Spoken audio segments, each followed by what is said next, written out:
you, Helen. Thank you for the beautiful music you played. And I heard you play that music, Family of God, just a little bit ago. And we are here as a family today. Let's bow our heads, and I'll ask a prayer on our time together this afternoon. Father in heaven, we come this afternoon as a family. And we are here to celebrate one of our special members, Julie, who has left us for a while. Father, we're getting too many texts and emails and phone calls of members of our family passing away. But we know that you are our Father, our Savior, and you have promised that you are going to come back for all of us. And we just pray that you will give us comfort and peace this afternoon as we celebrate Julie's life. And we ask that, Jesus, that you will come soon. We ask this in thy name.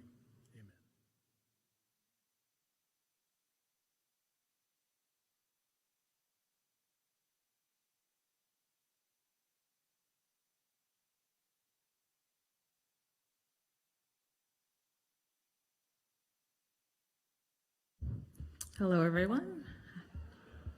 Happy Sabbath. I'm Charlene. I'm Julie's daughter. And on behalf of our family, thank you so much for attending my mom's memorial service this afternoon. Today we are celebrating her life. Julie has called this church, O.C. Grace, Garden Grove SDA Church, her home for over 35 years. And her family and her community here are the most important people here in her life. I know she'd be thrilled to see that all of us are here together in person. Can you believe it? After a year of not seeing each other. So, amen. My mom passed away in her sleep Monday, May 24th, after a long and complex battle with multiple illnesses. But she was the strongest person I've ever known. And while going through treatments of various forms of cancer and other health issues and moments of grief that we've shared in our life, my mom and I, she never once complained. It was her instinct to be positive. The first thing that always came out of her mouth was gratitude. Gratitude for her family, gratitude for her friends, her faith, for her flowers, her vegetable garden, gratitude for her health. And now I'm looking back on her writing. She was really into journaling and devotions. As you guys know, on Facebook, she's famous for posting her daily devotions on Facebook. And just everything ended with gratitude. It was her theme, her mantra, her philosophy of life. And then potluck. Potluck was also a philosophy of her life. She was kind. She was caring. She also had a very cheeky sense of humor. And when you spent time with her, she always tried to find a way to make you laugh or smile, which is probably why she got along so well with my dad, Charlie, and Earl. Little did they know, she was funnier than you guys. So she really cared about you guys, friends and family, and to all those who are watching on the live stream back home in Sabah and all over the world and all over the States. She cared about each and every one of you. Before she passed, Sammy, my husband, and I, we wanted to have a little get-together because we knew that she wasn't doing very well, and we wanted her to see her friends. in a place of livelihood. And it was her 70th birthday in April, so we wanted to give her a little party. So this little party consisted of her close friends, which were 40 at first. I'm like, Mom, 40 close friends, okay. And then the next day she called me and said, what about 100 of her close friends, her closest friends, really. And eventually we just said, actually, no, let's keep this small. We don't know how many people can actually fit on my house deck. So she was very concerned it would collapse from all her multitudes of friends attending. So it was a wonderful time that we had. But that was Julie. She had more friends than anyone. And she really, truly cared for every single person in her life in such a profound, profound way. Her favorite Bible verse was Jeremiah 29:11. For I know the plans I have for you, declares the Lord. Plans to prosper you and not to harm you. Plans to give you hope and a future. And while my mom would love to still be here with us, we know that if we asked, she would say one thing: have gratitude. Be grateful for your community. Be grateful for faith and family. Be grateful for the time that we have together. Be grateful for the future and being able to see each other in the future. She always found a way to live a life of gratefulness through both the best and worst times. She was our beautiful sunflower.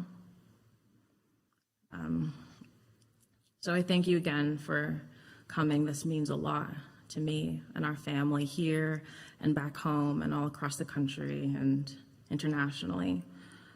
Today's program is going to consist of a lot of music. Music was one of the most important things to her life, so we're celebrating her life with pieces that we know that she would love and enjoy. Afterwards, we are having a light supper for those of you who want to attend, and downstairs next to the memorial guest book, we have cuttings of succulents from her garden that we picked fresh today. So we invite you to take a little piece and bring it home for your own garden. I am going to start off the program by singing her favorite tune, the Lord's Prayer.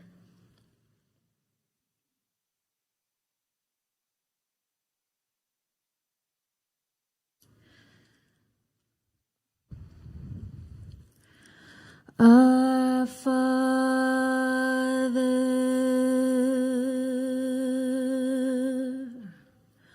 which art in heaven,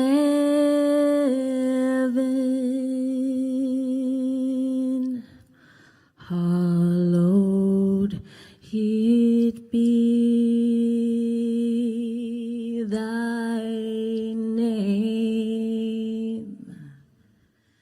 Thy kingdom come, thy will be done on earth as it is in heaven.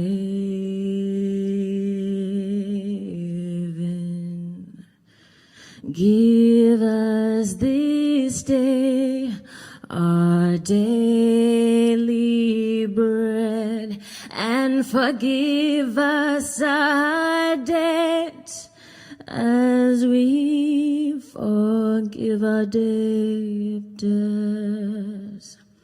And lead us not into temptation, but deliver us from evil. For thine is the kingdom and the power and the glory forever.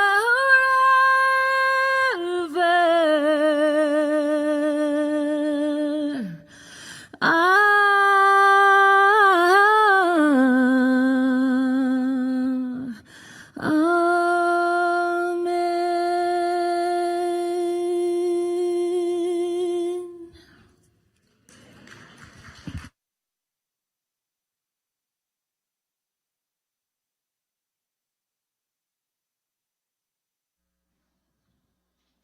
Good evening to everyone. I want to thank Earl and Charlene for giving me an opportunity to say some words of tribute to Julie, my sister-in-law. I have known Julie, or Julia as we used to call her, since in the elementary school. You see, God had guided her to study in our church school system from the early stage of her life. Julia left her home village when she was just about 12 years old to study at an Adventist primary school in a nearby town. She stayed with a young missionary couple who were teaching in that school. Julia went on to a secondary school where the couple were transferred and continued to stay with them until they returned to their home state in Sarawak.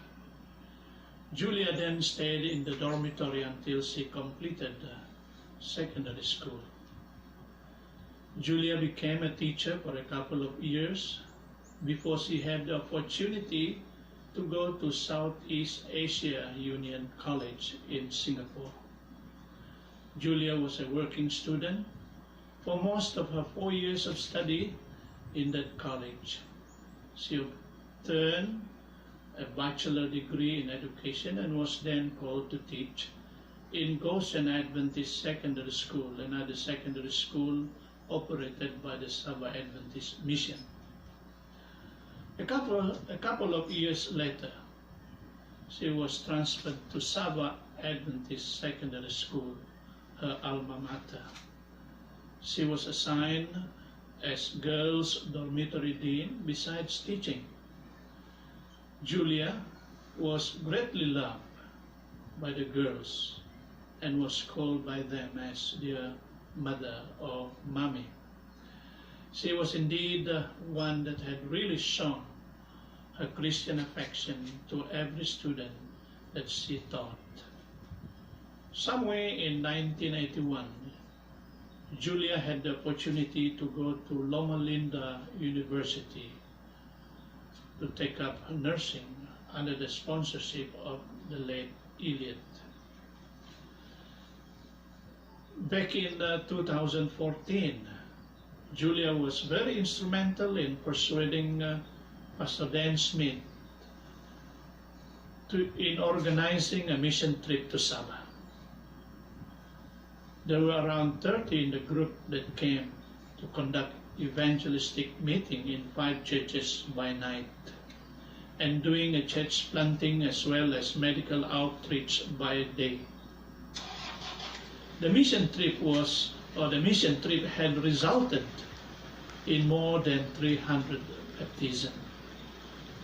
Yes, I know Julia for her faithfulness in the Lord, humble, gracious, and kind in spirit, very dedicated and committed as a humble servant of God, a very brave lady, patient and genuine in love. I'm proud to have been her brother-in-law. We shall surely want to meet her again in that great resurrection morning. On behalf of her family members here in Sabah, Malaysia, and elsewhere, I want to thank all of you there in the U.S. and in particular Garden Grove Adventist Church who have shown your love to her. May God bless all of you. Earl, we praise God for you. You have indeed given Julia the joy of a loving companionship for the last 8 years of her life. You will remain a part of the big family here in Sabah, Malaysia. We love you so much, Earl. And Charlene, May the Dusun blood in you keep the legacy of your mother. Keep yourself strong in the Lord. You and Sammy, by all means, visit Saba as much as you possibly can. You have a big family here. We love you very, very dearly. Thank you.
I am going to a city where the streets of gold are laid, where the tree of life is blooming, and the roses never fade. Here they bloom but for a season. Soon their beauty is decayed. I am going to a city where the roses never fade. I am going to a city where the streets with gold are laid, where the tree of life is blooming, and the roses never fade. Where they bloom but for a season, soon their beauty is decayed. I am going to a city where the roses never fade. Loved ones gone to be with Jesus, in their robes of white arrayed, now are waiting for my coming. Oh, where the roses never fade. Here they bloom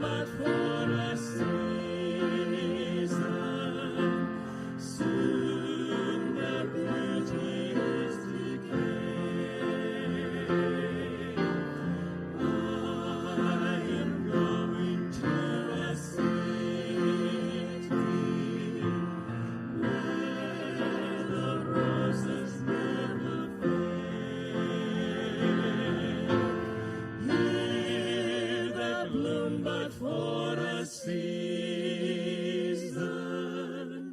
Soon their beauty is decayed. I am going to a city where the roses never fade.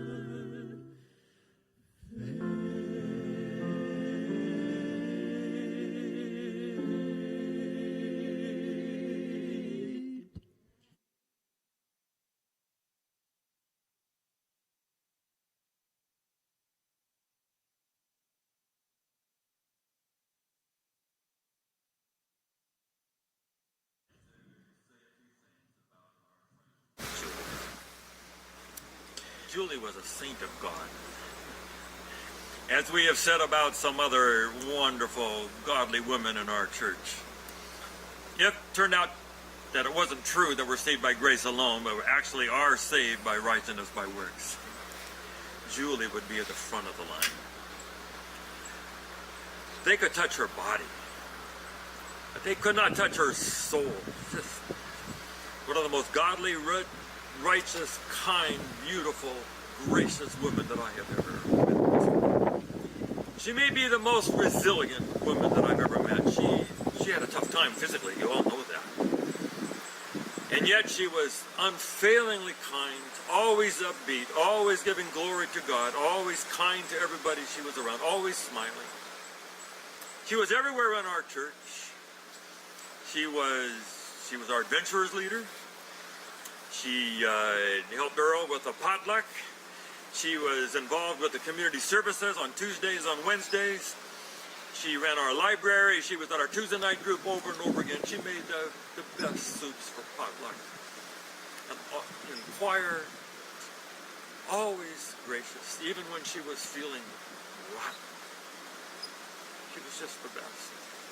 Beautiful, gorgeous woman. You go to the house, and here were all these plants. She just loved plants. She had a magic touch with plants. She would give me some, and I would mostly destroy them, and she would have to rehab them and bring them back to life. She was so good. We all got to watch Earl and Julie fall in love. Earl had just fallen in our laps as he came over from another church. And as he began to be involved and then got baptized, and then he began to be just part of us, somehow he picked Julie out. And we all got to watch that. They would be sitting, in every program and every concert, and here they would be. And I'll never forget the Sabbath afternoon after a potluck when Earl somehow felt like he had to get permission from me in order to take our girl. And he said, Pastor Dan, I'm going to marry that girl. I said, she's got cancer. Yeah, I know. I want to have any year that she has left. I want them to be with me. Earl was pretty special to her. So he was good to her, cared for her. Then we finally had the wedding. Just a huge moment in our church. We've had many other weddings, but it wasn't like our couple, this darling couple that we'd all watched fall in love, Earl and Julie. And so we were all there, just a beautiful, great wedding. And then those of us that went on the mission trip to Malaysia, that was Julie's trip. She'd been asking me for that for years. And finally we get to go over to Malaysia, to her country. Her brother-in-law is the mission president. And we're there. And after the meetings were over, Earl and I were out mixing cement. And it was hard work. We dedicated that church to God. He's gone back and preached there. And then we went up into the mountains where they have this summer camp, and we got to have this Malaysian Sabah wedding. All of us who had some Malaysian clothes wore those. I was assigned the honor of beating the gong. So as I led their way into the wedding chapel, I was the one dispelling the evil spirits so they could have the blessing. Special. Earl was awfully good to Julie. Before getting married and after, going on all the medical doctor's office appointments. Up there at the hospital. Earl and Charlene just kind of trading off, going back and forth, day after day after day after day, for like a month. She was really sick. And they just cared. And there's been a lot of doctor's offices and ICU visits and ER visits since then. And Earl made a promise, for better or for worse. One of the most kind, loyal, character, Christian gentlemen I have ever had in any of my churches in 46 years. But Earl would say he was the lucky one to have Julie in his life. To have this beautiful, wonderful, pure soul come into his life. And he has said it to me more than once. You know, his search. Yes, he was in church and he was a Christian and a follower of Jesus. But in his ongoing search for God to try to get this all figured out, it was Julie that really took him to the next level and really know what the love of God is really like. And he said, Pastor Dan, to finally have a chance to love somebody and to be loved back was such a gift to him. We had a Last Supper together. We knew that we might not ever see her again after this night. Most of us didn't. But for that one night, with 15 of her closest friends, she was Julie again. She laughed and she was talking and looked terrific. Walked in there on her own. Hilda had her own time with her, and the three of us sat together for a while. I walked in and here was she and a bunch of the women on a couch. It was a great, magical Last Supper night. We stood in a circle. People who had loved her and been loved by her. And then she was gone. And in her conscious time, it's a split second. From that last moment here until the next moment where she sees Jesus face to face. And Earl will be there.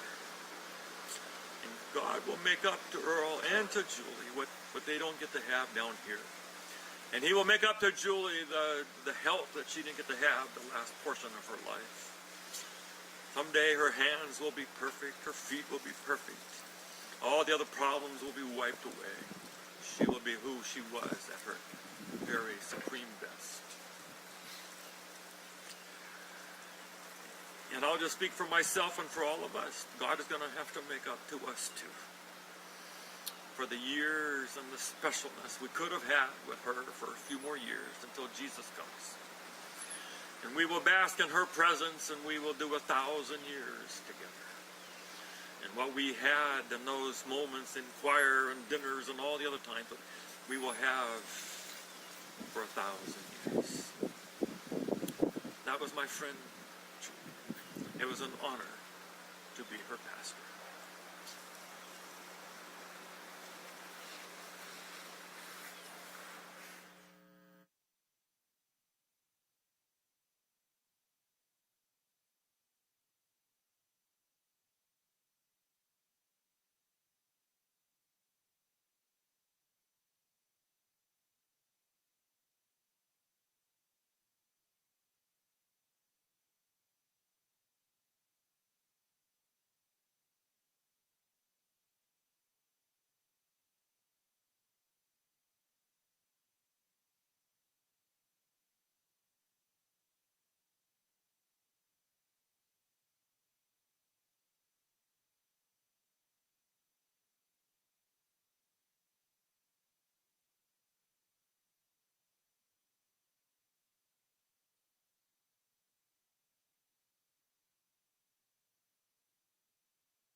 We're now inviting our friends and family in the congregation. If you have any words you want to say about Julia, right now is your chance. It's an open mic to say words of celebration and blessing.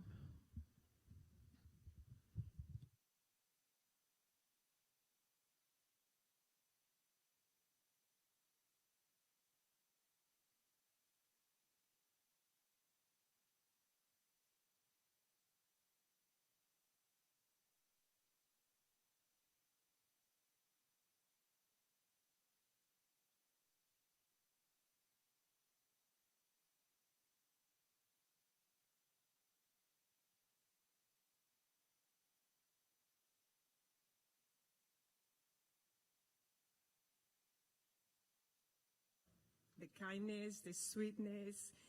I don't remember ever seeing Julia angry. We go back a long ways. I came to this church about 18 years ago. My son was in Pathfinders, and Julie was always involved in adventures and Pathfinders. And so we go back a long ways. We went on camping trips with the Pathfinders, and also on a few mission trips lately. When we went to Saba, I was there for her wedding in Saba. And we were roommates a lot of times in mission trips until Earl came along, so I didn't have a roommate anymore. But I'm going to miss my dear friend Julie. I loved her. I don't realize how much I loved her until now that she's gone. And every time I see kale, I remember Julie. She had a little lot in the community garden, and she grew the best kale. I mean, it was so big and so delicious, so beautiful. So she gave me a little plant about 3 months ago, and it's thriving in my backyard, and I'm going to really take care of that plant. And I'm going to miss Julie, but I'm happy that when I see her next time, she's going to be whole, perfect, happy as always, and I'm looking forward to that day.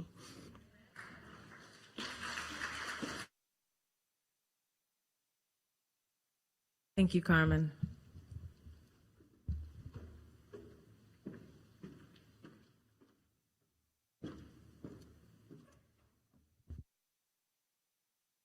You know me, I'm Laverne.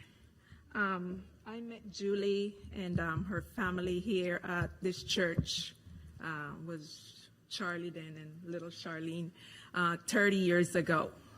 And she's been my friend, a real friend ever since then. There's nothing that I can say why I wouldn't want Julie to be my friend.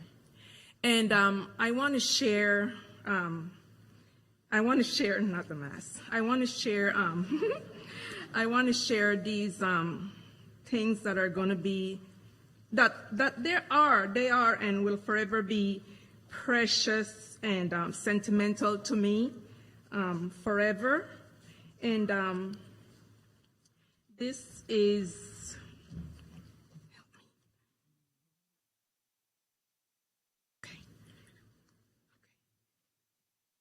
this is my Bible. And Julie gave me this Bible in the year 2001. And this is my Bible. This is my Bible. And before COVID happened, she saw me. We were in church one day, and she saw my Bible, how my Bible is getting old and tattered. And she's like, "You need a new one." And I said, "No, Julie, I don't need a new one. This is my Bible."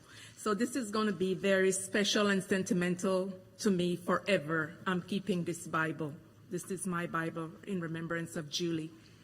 And then the other thing, this is a devotional book that she insisted that I get as a Christmas present just this last Christmas past. She insisted that I get this. She says, "I have a gift for you, and you have to get it. You have to get it." "Oh, Julie, just wait. I'll get it. I'll get it." "No, you have to get it. You have to get it." Well, sure enough, Earl showed up at my door with this devotional, and it was meaningful because it was a devotional and I had to get it. So she made sure that I got it. So this is going to be very special to me. And then I have a very special picture of Julie and I. Very special. We took this picture way back, and she made sure I got a copy of this. So this is very sentimental to me. And then the other thing is a thank you card that she had sent to me. This is the last thing that she sent to me. And this that I'm wearing here right now, this was what she gave to me from her last trip. So I wanted to wear this in remembrance of her. My condolence to Earl, Charlene, and to all of us here, church family. My condolence to all of us. We will love and miss Julie until we see her again.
My name is Ellie, and okay, good. I wrote this song for Julie. When I was an adventurer, she was my teacher, and she's someone really, really special to me. So I wanted to write this song for her and share it with you guys.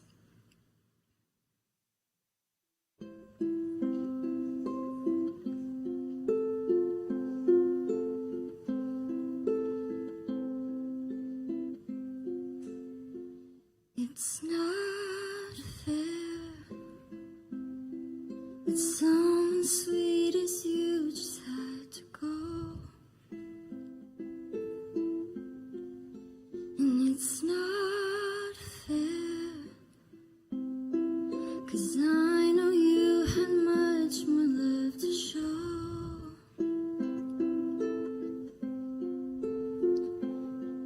But I know what God has planned for you is so insanely beautiful. It's something that we'll never understand. We won't forget the way your eyes would shine like all the stars at night, or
Thank you so much, Ellie. That was gorgeous.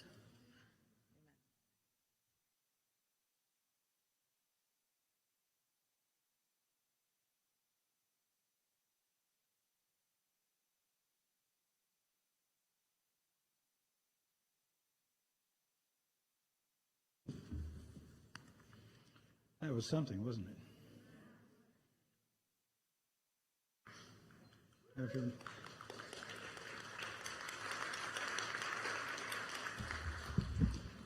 After knowing Julie for those years, she wrote that. And so thank you. Thank you very much. I tend to be kind of an emotional person.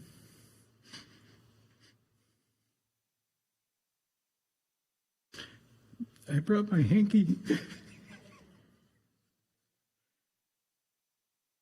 Let's see if I can get through this, okay, shall we?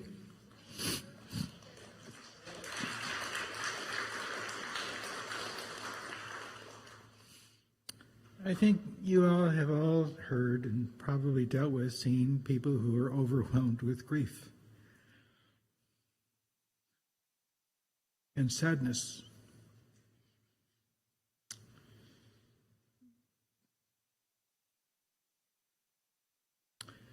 What you're looking at is a person who is overwhelmed with joy and happiness for these last 8 years. So, you're lucky one day you can look like me. Let's have a quick word of prayer, shall we? Father in heaven, I'd asked you for help in preparing this material, and I hope that what I'm about to present now is in keeping with your purpose for all of us. I pray this in your Son's name. Amen. So I've titled my contribution here to What Made Julie, Julie. And I made a lot of pots of split pea soup for potlucks over the years. That was my signature potluck contribution. But one month I've been reading about the harmful effects of too much salt in the diet. And so I thought, well, maybe let's see what happens. I wonder if I can make my split pea soup with no salt and get away with it. Let's try it. And so I did that, and I put my pot on the table, and 3 minutes later, my question was answered. When Bob Malkovich came over to me, and in his most diplomatic and gentlest demeanor, he advised me that my split pea soup was flat. It was not appealing at all, and had no flavor. It needed salt. Well, okay, you had my answer. Experiment's over. So I added salt and stirred it up, and 15 minutes later, my pot was empty, and my split pea soup fans were giving me accolades for my split pea soup again. So there we have it. Split pea soup needs salt in order to sparkle. There's the question. Where did the yumminess come from? Was it the soup? Or was it the seasoning? Was it the salt? Or maybe it was a combination of the two. For decades before choosing to become a vegan, I enjoyed the standard American diet, and I ate lots of cows and pigs and chickens and turkeys and pretty much everything. My mother prepared things so nicely for us. It was really very, very nice. I learned all about marinades then, and she taught me that a good marinade, would flavor the meat, it would tenderize it, make it nice. So my question is, where's the yumminess come from? Does it come from the meat, or does it come from the marinade? Which? Well, maybe it's the combination. So, what made Julie, Julie? Well, you all saw the loveliness in her, and I can tell you that as you saw her, that's how she was at home. Julie wasn't acting for you. What you saw here at church and out and about when you were with her, that was the Julie I lived with. She was a very genuine person. Literally, What made Julie the way that she was her choice of seasoning. She marinated her mind in the gospel.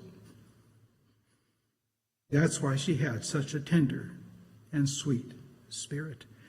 The straight gospel of God in all three forms, unaltered by man-made religious dogma, can season a willing and receptive person's spirit and make him or her loving and peaceful.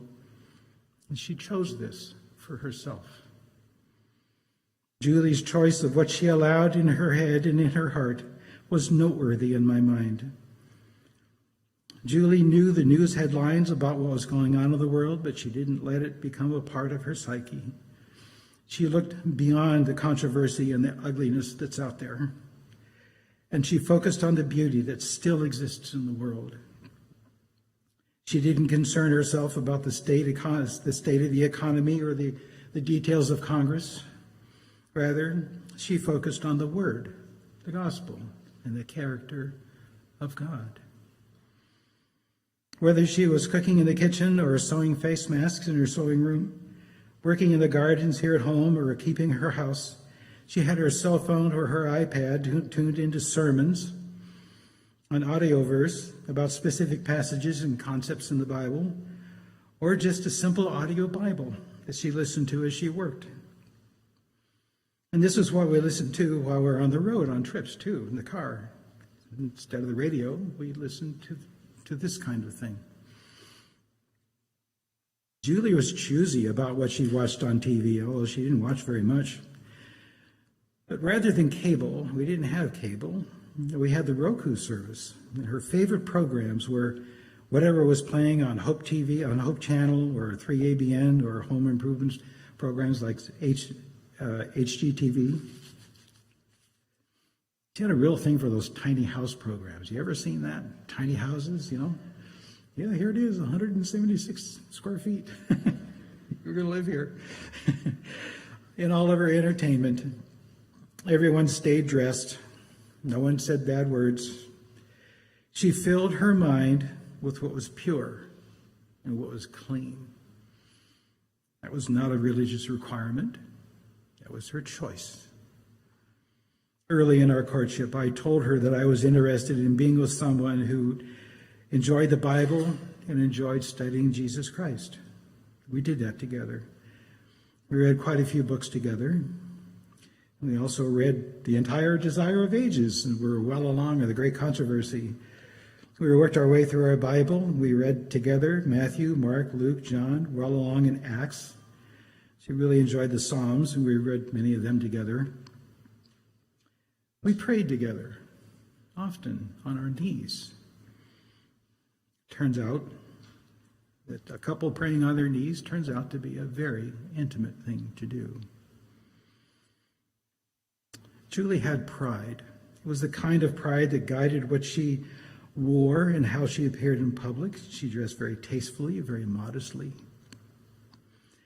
The kind of pride she did not harbor was the kind of pride where that she must be right all the time and get her way based upon principle, perhaps as a part of self-esteem or something. She didn't do that, had none of that. She made it very clear at the outset, as she said, I don't want to fight. I just want to love. And that's what she did. We made important decisions together, and we agreed on most issues. When we didn't agree, her positions were based upon practicality and really very good sense, not pride or stubbornness. Her opinions reflected the toil involved in planting and growing, harvesting, marketing rice in Malaysia. That's how her family earned a living. There's so much that I enjoyed about her. Among them was her patience as a medical patient. She'd been trained as a registered nurse at Loma Linda and had worked the floor at a local hospital early in her career. And so she understood well, what the caregivers were doing and what they were doing for her, and she could help them. Even when a nurse poked her 7 times trying to find a vein, that hurts. she still maintained her sweet nature. She worked diligently to restore her health. I've resolved to be just like her when it eventually becomes my turn to be cared for. I'm going to be just like her. I think of what lit Julie's eyes up the most. It was a dozen red roses with a love note, for no particular reason, just because walk in the door. That's a hint, fellas. Yeah, maybe sometimes some wildflowers is a part of it. Yeah, just for no reason at all, with a love note. She loved that. She also loved the Sabbath, opening the Sabbath together and having the Sabbath together is a very, very special thing for her. Another was the opportunity to get into the garden and grow things, whether it was flowers or kale or Swiss chard. Another was having her cell phone camera at hand with a fully charged battery. She had quite an eye for beauty, and she composed many, many compelling photos, some of nature and others of people, since each meant so much to her, and a few embarrassing pictures of me bending over doing something. She came alive in the kitchen. And she'd give me a shopping list, and I'd go out and I'd bring all the stuff home. And she got busy in the kitchen and made wonderful dishes, including banana bread, which she gave as gifts to many people. She loved shopping at thrift stores, where she elegantly rounded out our wardrobes. Exhibit A. Good shirt, huh? Is this all right? $2.95 at the thrift store. 25% off because she bought it on senior discount day. Yeah, I got a closet full, and they're fabulous. And she just saw me. I go spend $90 online. Speaking personally, I was a benefactor of Julie's love. What I so much appreciate about her love was that I didn't have to totally become a different person in order for her to love me. I could have faults, and she would still love me. It was a wonderful being able to love openly without holding back, and then receiving love back without conditions. I found this to be a life-affirming phenomenon, and I wish every couple could enjoy loving each other as openly as we did. Our love opened the door for me to understand God's love for me and for others, despite sin, transgressions. God welcomes me just as I am, and in the give and take that happens in genuine love, I change for the better. I like that better than reading someone's rule book about how to be religious.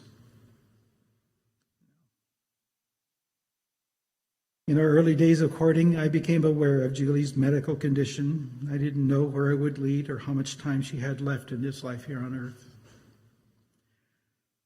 But as I got to know her character, I concluded that I wanted to be her lover and her husband for however much longer she would live. This became my prayer.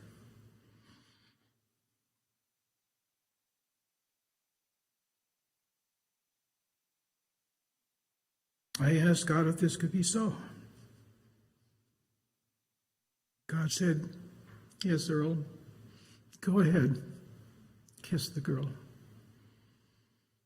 I came to realize that my time with Julie was actually God's personal gift to me.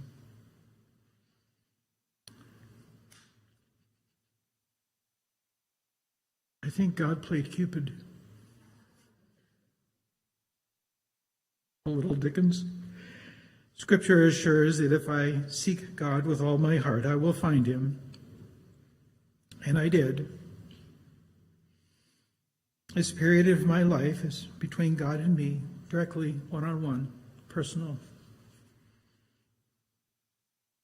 My life with Julie was wonderful. But the great big cherry on top was my direct encounter with the creator of the universe and the creator of all of us. As he exists in all three forms. I don't know what it's like being struck by lightning, but I now know what it's like being struck by God himself. I wish such a personal experience for every person who is open to it. My union with Julie also led me to knowing Charlene and her husband Sammy. I know what it is to be a dad to Eddie and to Rita, father-in-law to Morgan, grandpa to Josie and Charles and Francis and Amelia. I've gotten to be a stepdad to Charlene and a stepfather-in-law to Sammy. They've added richly to my life. My union with Julie has also led me to becoming an honorary member of the Dusun tribe, Sabah, Malaysia. And thank you. And also a member of Julie's family there. I'm very grateful to be able to share life with these gracious people. Adventist, of course. I look forward to the day when I get to be with Julie in heaven. She and I will talk about all of you for hours. So you people better give me some good stuff to share with her. All of it good. May God add his blessing to the life of Julie. A couple last things. A lot of you here, as well as out there watching television, have gone to efforts to console me and Charlie and Sammy, and to show us sympathy and love, dignity and respect. I want you to know that what you've done has worked. We've been very blessed by all of you. And I'm very grateful to all of your attempts to try to make this as easy on us as you could. It's really worked. A real success, and I thank you for that. And now, one other little last thing. Thank you, everybody, for that fabulous wedding you threw for us on March 28th of 2015. It was wonderful, and so was that wedding cake. Thanks, folks.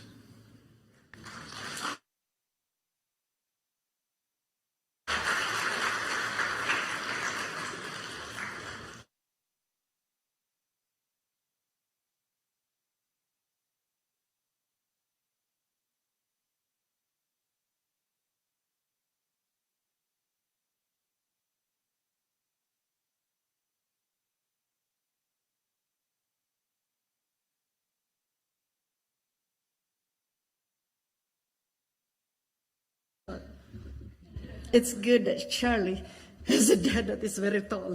So anyway, Julie is my cousin. We have grown up together since we were elementary school. And I could not do without saying a word about, on behalf of my family in Sabah. I will miss her. The last time we went was in Descanso Garden. That was in April. And we went together. And my husband and Earl are both photographers. So I have a chance to be with Cookie. We call each other Cookie. Julie is my Cookie. We call each other, I don't know why we call each other Cookie, but that's forever. But our husband were with the cameras. And so both of us are all by ourselves. And so I was pushing her on the wheelchair. And we talk about life. And I said, Cookie, in heaven there is no wheelchair, right? Because we knew that there was no other things that the doctor can do to heal her except infusion. So she knows that her time is about to end, but she has a time after an infusion. We get to go together at this cancer garden, and that was the best time. We had a lunch together, and we had time to talk to each other, and I'm glad I had that chance. And the last time, that was maybe 2 weeks before she passed away, there was a message from Earl that Julie, the doctor, is sending her for hospice. And so my husband and I quickly went to Garden Grove as early as we can, and hoping, not knowing, our hope so down, so shattered. But then when we parked our car at the back, the garage door opened, and here comes my cousin Cookie walked to meet us. And I said, oh, she is so much high spirits. She's so positive in life.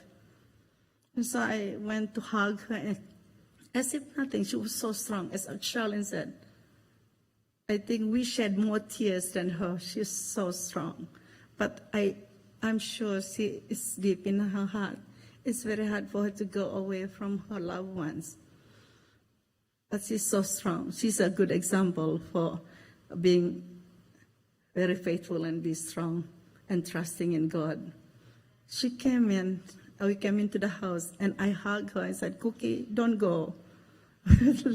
I'm the one that's crying. Don't go. I said, Cookie, each one of us has a time, but we have to be ready, she said. So that is very, very, very, very something that will always be forever remembered. We are going to sing this song, What a Day That Will Be. This is a song that we always end up to give us hope that Jesus is coming soon, and that when Jesus comes, we'll see her again. So I want the audience to, is it going to be? Oh, okay. Sorry. But anyway, we love Cookie so much. And Earl, you'll always be our family. You'll always be my cousin Chocolate. And my niece Belta, and my niece Charlene, and then Sammy, of course, and Bill. You are my family. We love you.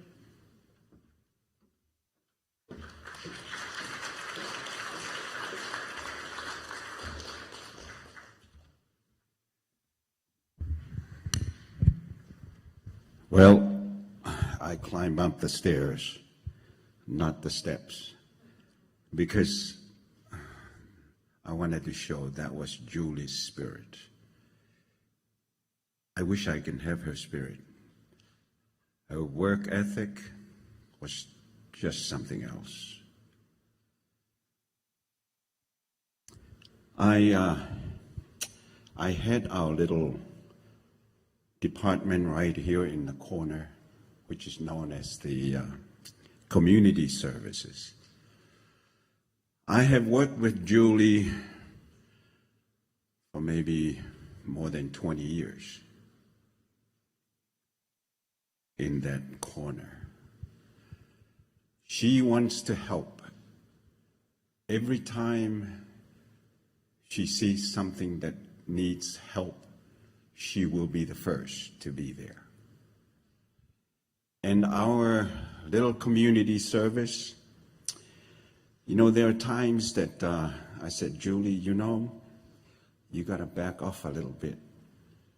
Don't get involved with those guys. They are too big for you. Because people that come to our community service, we distribute food.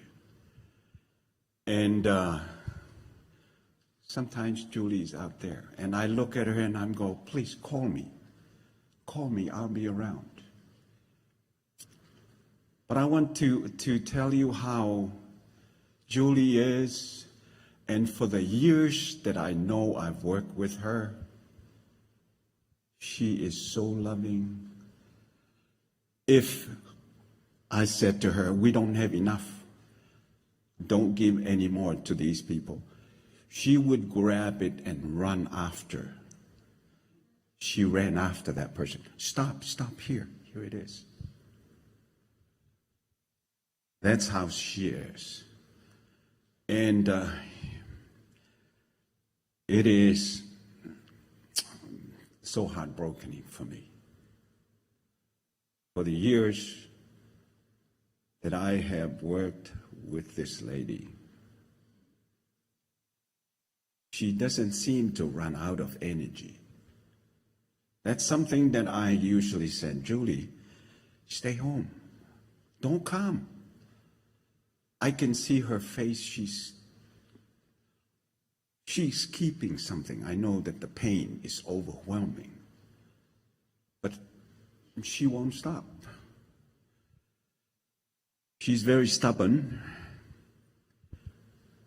and sometimes I want to take her in her vehicle and take her home, but she would not. So she said, what if I come every day? I said, there's nobody around here. Just give me a key. I gave her a key. Nobody knows. I gave her a key. And she goes, can I take this home? Can I take? Julie, you have the key. You can take anything you want. Take it home. But one thing I will never forget her, because she said, Josh, let's go to Malaysia. Let's go to my hometown, Sabah. And I'm telling you, yes, I went to Sabah with Julie. And you know, we worked in that heat. She comes over and just rubbed me in the back and said, Josh, how was it? I go, oh, Julie, I don't think I can make it for another day. She goes, oh, no. Don't worry, Josh. It will be okay.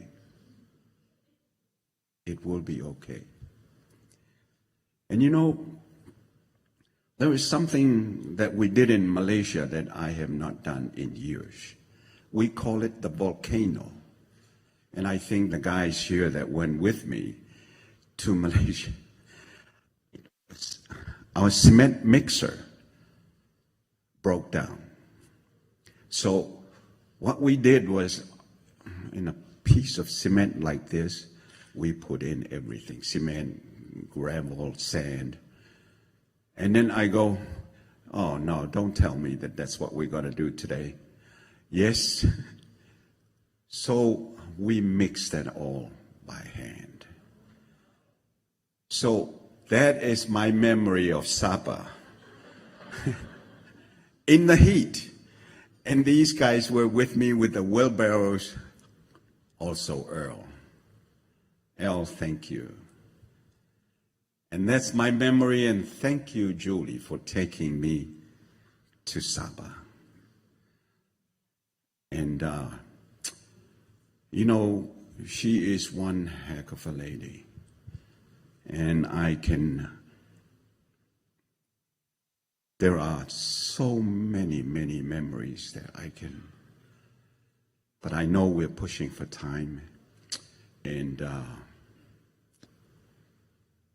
Earl, thank you for letting Julie come and work with me for all these years. It was close to 30 years. Did you know that? 30 years. And she's down there with me. Thank you.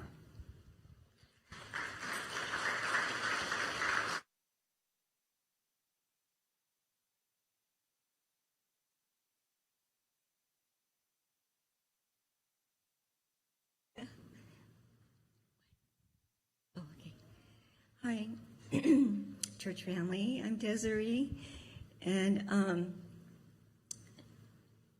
Julie and I don't know if you guys knew, but years ago, Julie and I lived with her, and it was just, everyone that's been sharing everything about her is so true, and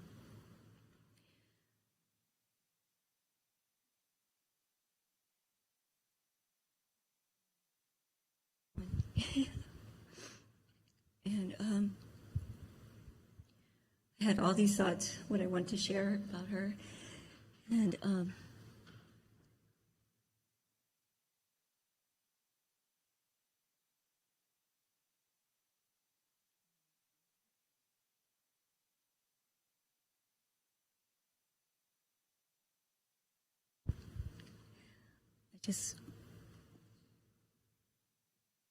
just thankful for our friendship and our time together, and I'm just blessed to know this family, and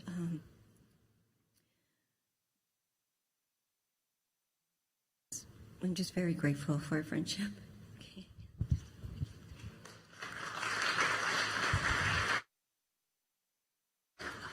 I just want to share a life of Julie before she got sick. I know a lot of you know her in her later years, but there are a few out there. Anna Cantos is here.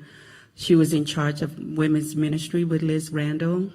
There's Cindy and Glenn Monty. They were part of the Pathfinders family. When Julie was very adventurous, she was part of the Pathfinder team. Charlene was just a little girl with all our kids. I just wanted to share that memory. She was very adventurous. Nothing kept Julie back. And she was very involved. We did hiking together. We went to Oshkosh together for the first camporee of the Pathfinders. We did so many things, and her spirit was high, and she was unstoppable then. And that's one thing that she loved most in this world, and it was her baby, Charlene. Charlene couldn't do anything wrong in her eyes. And but Charlene was the singer of the Pathfinders, and Violet was always the outstanding person of the Pathfinders. And my kids had none, but we were part of a big family. We were part of a big family. It was a great commodity, and it kept that our children grew up together. And I just wanted to share that part of Julie, because I know most of you know her later life, but she was a young mom, very, very energetic, and nothing stopped Julie. And if Charlene wants to go and do a high jump, Julie will be right there with her. That's how adventurous this woman was. Thank you.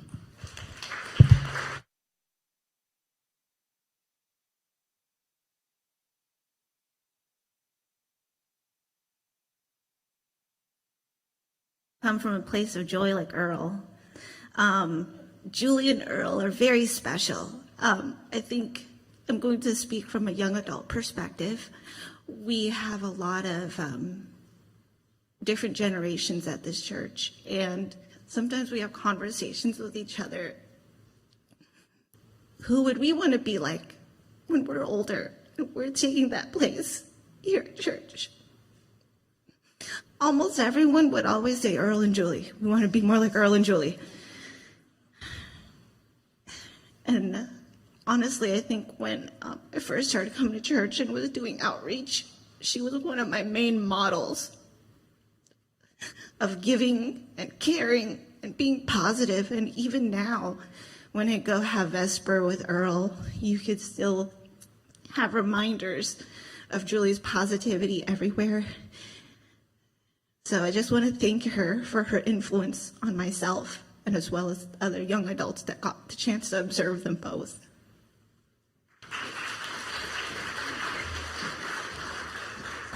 Hi guys, my name's Chloe. I met Julie maybe 6 years ago when I had started attending Garden Grove, and she's just such a warm, bubbly spirit, and when she hugs you, you feel just immense amounts of love. And one particular person that, when they say, hey, how are you? They actually stay and wait for a response. There are many people that, would do that. We say, hey, how are you? And we stay and really want to know what's going on in your heart. So I just appreciated that so much about Julie. My very favorite memory of Julie and Earl, I got the opportunity to throw a couple of New Year's Eve parties here in this room. And, the thought was, let's give something let's give a place for young adults to come and enjoy New Year's in a safe environment, to have fun, to have mocktails and treats and great music and karaoke. And the most, I think the party was most enjoyed by Julie and Earl. They would stay in the photo booths for, hours. It seemed like she'd put all the little hats on, just smile and pose, and she'd put little hats on Earl as well. And it was just so sweet and so cute to see that youthful exuberance in her. And it really, to Tiffany's point, it really is such a great example to us as young adults to know that, hey, when you're whatever age you are, it doesn't mean you stop having fun and stop enjoying life and stop giggling and making jokes. It was just so nice to see that in her all of the time, and especially at those parties. So just wanted to share that.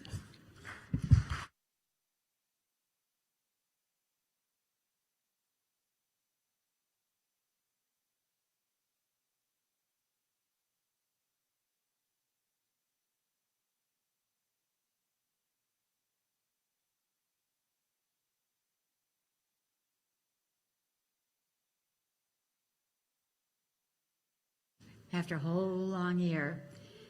And it took a funeral to get us here all together, seems like. I thought I would come up and say a few words. I'm one of the old guys here. So I've known Julie since she and I both were young and cute. She still is cute. She's fought a long, hard battle, and we've watched her go through it. And I told Earl earlier, I said that, on Facebook, I said, she was a wonderful writer. Actually, I told Charlene this. I said, your mom was a wonderful writer. Every time I'd read it, I'd always look forward to reading her little messages, and they were always encouraging. And I thumbed through, and I hope I can find it quickly. If I don't, well, I'm in trouble. Here I go. And this is one that she put in not too long ago. Things aren't, this is God always has a plan B. Things aren't always as easy as we would like. But if you keep on keeping on, you can make it. Every road has an end, every mountain has its peak. If we can just hold on and keep climbing, knowing that God is aware of how we are streaming, He will bring us over and up the mountains. It's consoling to know God is in control of every part of our journey, even over the steep mountains. Nehemiah 8:10, the joy of the Lord is our strength. Especially in sickness, keep praying for me. So, Julie, I kept you in my prayers every day, and I so hoped you'd make it. But you did. When I think about it, you got a bunch of years extra because long ago, she was diagnosed with pretty bad stuff and went through some pretty bad stuff. And she made it. And God gave her a lot more years. And if she hadn't done that, Julie had a wonderful husband when I met them, Charlene's dad. And it was a terrible loss and shock to us when he went. And then later on, God gave her Earl. He's an angel. He was with her all the way through the sickness, through the good times and the bad. What a guy. And Bob and I were so thrilled that Julie and Charlene went through this journey with him, because there was a couple dry years in there, weren't there? Anyway, it is a joy to be here and to honor her life, because she deserved every bit of it. And I have a list at home. I have a prayer list. I go through and mark through, and I jot dates, and I have it every day. There's some on that list that have been there a while. And one of the lists now that I have is friends that I know that have lost their husbands or wives. It's a long list, and my heart breaks every time I go over it. One is here tonight with me, and I hope you'll give her a hug. Gunda. Gunda's here, lost her man a year ago. And these long, hard journeys of death on the way to death is tough. Tough for the spouse, tough for their friends. So keep everybody in your prayers that, we lost our Norman first day, and others that it's just been an astounding year. So let's keep praying for those that have lost their loved ones. And for hopefully soon the Lord will come. And as I told Charlene, the nice thing about, the one good thing that I can see about Julie's death is she's no longer in pain. So we look forward to that day, and I call it the great getting up morning. Let's be there.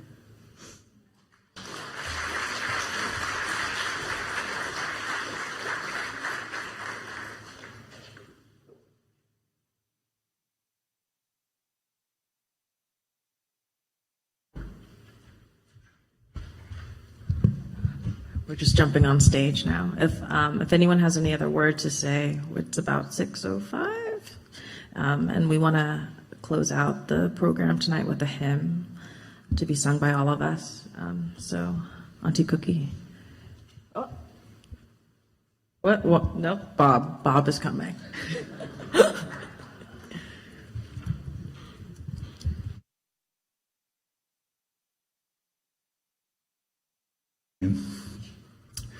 When you know somebody long time, it kind of hurts more when you hear that he's no longer around. Especially when I spent some time last 2 months doing some remodeling. This is not advertised for remodeling.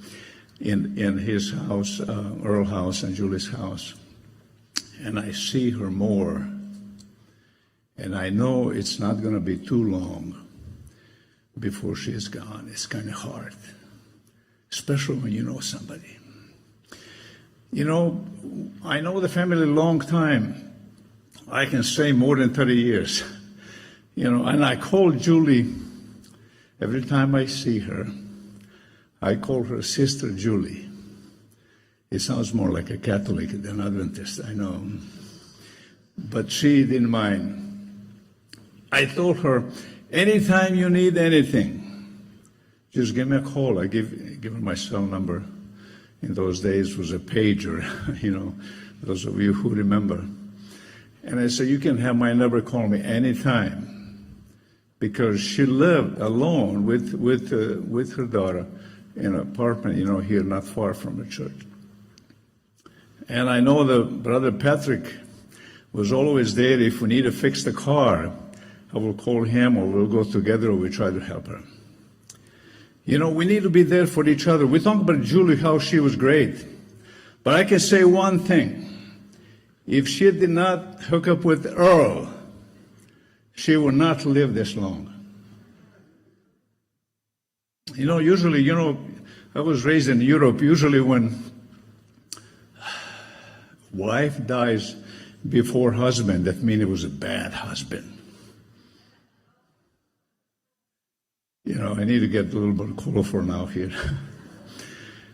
But in this case, we cannot say that 100% sure it was no bad husband.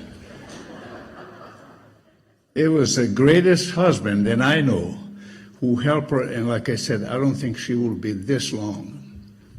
I think this message is for every husband. If you don't lay your life for your wife like a Christ lay for the church, you're wasting your time.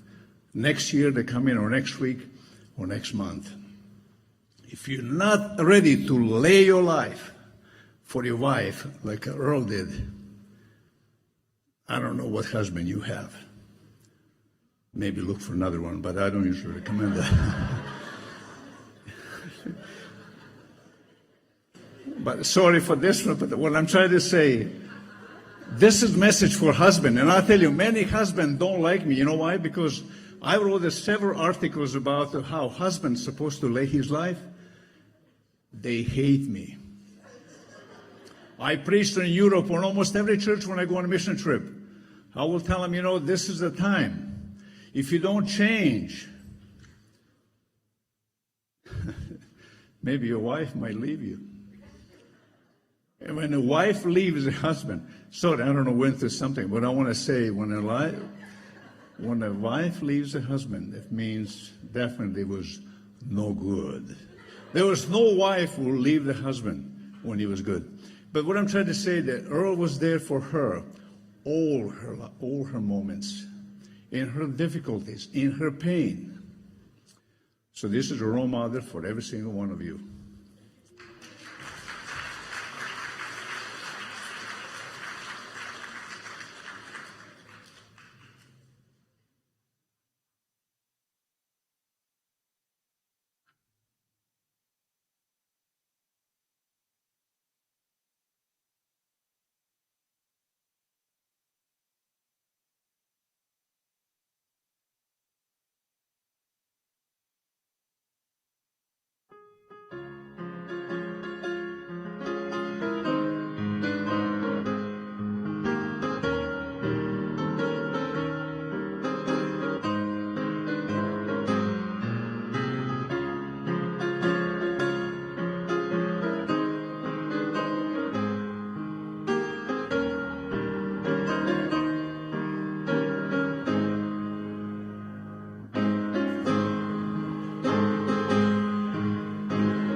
It's been quite an afternoon with you all.